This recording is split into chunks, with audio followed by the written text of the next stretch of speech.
আসসালামু আলাইকুম দর্শক, ব্রেকিং একটা খবর। জেল থেকে সাবেক মন্ত্রী ফারুকের ফেসবুক পোস্ট ভাইরাল। দর্শক, সাবেক মন্ত্রী ফারুক খান তিনি জেল থেকে ফেসবুকে একটি পোস্ট করেছেন, শেখ হাসিনার আওয়ামী লীগ আর চাই না। শেখ হাসিনার আওয়ামী লীগে অনেক ভুল আছে, আমি বঙ্গবন্ধুর আওয়ামী লীগ চাই। দর্শক, অনেকের প্রশ্ন, ফারুক খান জেল থেকে কিভাবে ফেসবুকে পোস্ট করেছেন। এই ফেসবুক পোস্ট যখন সারা দেশে ভাইরাল হয় তখন কিছুক্ষণ পর সেই ফেসবুক পোস্ট আর খুঁজে পাওয়া যায়নি। দর্শক, সামাজিক যোগাযোগ মাধ্যমে ফারুক খানের পোস্ট ভাইরাল করাকে কেন্দ্র করে অনেক আলোচনা সমালোচনা ইতিমধ্যে হচ্ছে।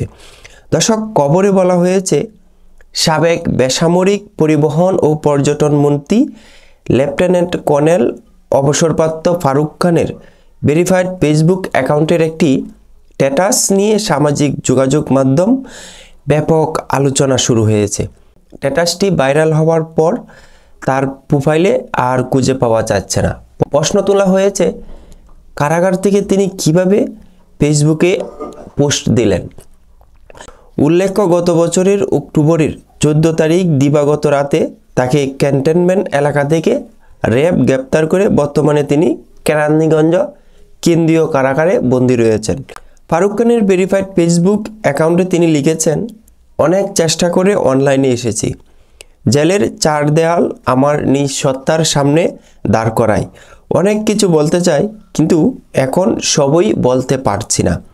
এতটুকুই বলবো, শেখ হাসিনাকে নেত্রী মেনে নিয়েছিলাম, কিন্তু আজকে তার হটকারিতার জন্যই আমাদের দলের এই পরিণতি। দলের নেতৃত্বে পরিবর্তন এবং সর্বস্তরের শুদ্ধ অভিযান ব্যতীত কোনো ধরনের রাজনীতিতে ফেরা উচিত হবে না। শেখ হাসিনার আওয়ামী লীগ আর চাই না, বঙ্গবন্ধুর আওয়ামী লীগ ফেরত চাই।